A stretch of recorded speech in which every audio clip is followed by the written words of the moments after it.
Bienvenue sur le podcast du site cétacé.info, le site pour découvrir, s'informer et échanger sur les baleines, dauphins, cachalots, orques et marsouins. Bonjour. Aujourd'hui, on plonge dans le monde vraiment fascinant du narval. On l'appelle souvent la licorne des mers, hein. Oui, c'est une image très parlante. Et son appendice, là, si particulier, ça pose toujours question. Est-ce que c'est une corne, comme dans les légendes, ou autre chose? Mais justement, c'est une excellente question. L'image de la licorne est forte, mais la biologie, elle, est peut-être encore plus surprenante. On va essayer de comprendre ensemble ce que c'est vraiment et à quoi ça sert. D'accord, alors on y va. Pour commencer, histoire de clarifier tout de suite, cette corne, scientifiquement parlant, qu'est-ce que c'est? Alors, très clairement, ce n'est pas une corne. Pas du tout. C'est une dent. Une dent. Oui, plus précisément, c'est la canine supérieure gauche qui pousse de manière démesurée. On dit qu'elle est hypertrophiée. La canine gauche. Exactement. Et elle finit par traverser la lèvre supérieure. Ça arrive en général quand le narval a environ 1 an. C'est fou, ça. Une dent qui traverse la lèvre. D'ailleurs, son nom scientifique, Monodon monocéros. Oui, ça veut dire une dent, une corne. C'est amusant, ça montre bien la confusion historique. Tout à fait. Et quelle dent? On parle de quelle dimension à peu près? Ah, c'est impressionnant. Elle peut faire plusieurs mètres de long. Plusieurs mètres? Oui, jusqu'à 3 mètres dans certains cas. Et ça pèse son poids, hein, environ 10 kilos. 10 kilos? Et cette forme torsadée aussi? Oui, en spirale, et toujours vers la gauche, en sens anti-horaire. C'est vraiment sa signature. D'accord.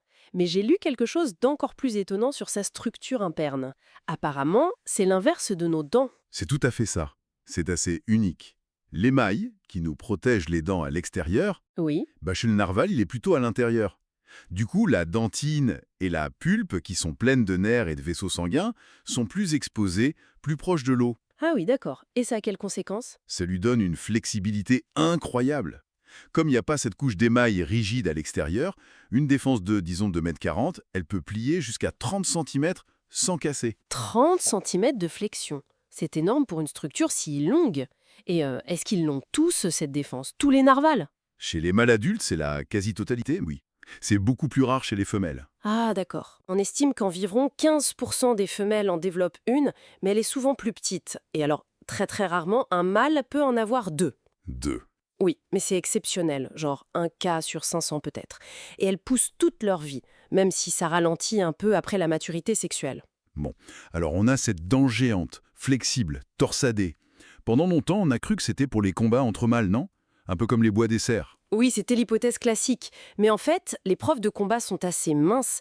Les découvertes récentes pointent vers des fonctions bien plus sophistiquées. Ah oui, comme quoi, par exemple? Eh bien, on s'est rendu compte que c'est avant tout un organe sensoriel extraordinairement sensible. Sensorial. Comment ça? Imaginez, cette dent est parcourue par des millions de terminaisons nerveuses. Des millions? Oui, jusqu'à 10 millions. Ces nerfs sont connectés à l'eau de mer par des tout petits canaux, les tubules dentinaires, qui traversent la dentine. En gros, ça relie l'océan Arctique directement au cerveau du narval. 10 millions de capteurs? C'est comme si l'animal goûtait l'eau en permanence avec sa dent, alors? C'est un peu l'idée, oui. Ça lui permet de détecter des variations très fines de pression, de température et surtout de salinité. La salinité. Pourquoi c'est important? Dans l'Arctique, la salinité change beaucoup avec la formation de la glace. Savoir détecter ça, c'est peut-être essentiel pour naviguer, pour trouver des zones d'eau libre en hiver sous la banquise. Ah, je vois. Pour trouver où respirer, par exemple? Exactement.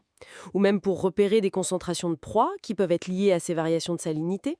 C'est comme une sorte de sonde, une antenne environnementale. Incroyable, hein, un outil de détection super précis. Mais il ne fait pas que détecter, hein. On a vu des images assez spectaculaires récemment. Ah oui, vous pensez aux images de drones? Oui, on les voit utiliser leur défense pour taper sur des poissons. Tout à fait. Ça a confirmé ce que les populations inuites disaient depuis longtemps. Le narval utilise sa défense pour donner des coups rapides et précis, pour assommer ses proies. Des morues arctiques, par exemple. Donc c'est aussi un outil de chasse actif. Oui, un outil de chasse efficace, en plus d'être un organe sensoriel. D'accord, donc sensoriel, chasse, et le côté social alors. Si ce n'est pas vraiment pour se battre, elle sert à quoi entre eux? C'est plus subtil. On pense que la longueur de la défense pourrait être un signe de bonne santé, de vigueur.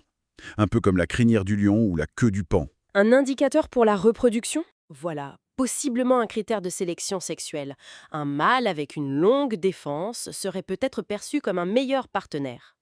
On les voit aussi parfois croiser leurs défenses, un comportement qu'on appelle tasking. Oui, Mais ça n'a pas l'air agressif. C'est peut-être plus une forme de communication, un rituel social. On ne sait pas encore tout à fait. c'est vraiment un organe multifonction alors. Une adaptation incroyable. Mais est-ce que c'est fragile? Malgré sa flexibilité, oui, elle peut casser, surtout quand l'animal vieillit. Et contrairement à un os, elle ne se régénère pas si elle est cassée nette. Ah d'accord. Elle a une petite capacité à réparer des dommages mineurs, une sorte de plombage naturel, mais une grosse fracture, c'est définitif. Et puis, il y a le fait qu'elle soit en ivoire. Oui, ça la rend vulnérable à la chasse, malheureusement. Exactement.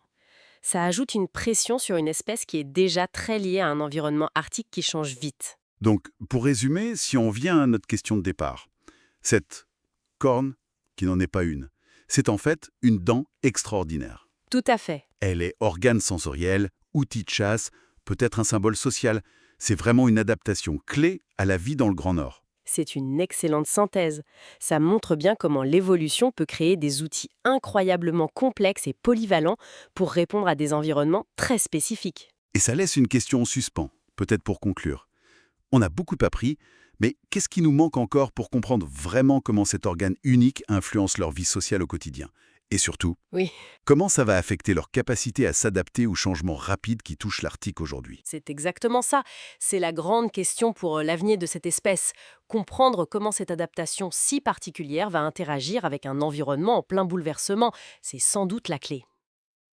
Merci pour votre écoute et retrouvez plus d'actualités sur cetac.info et n'hésitez pas à vous abonner pour être alerté des prochains épisodes de notre podcast.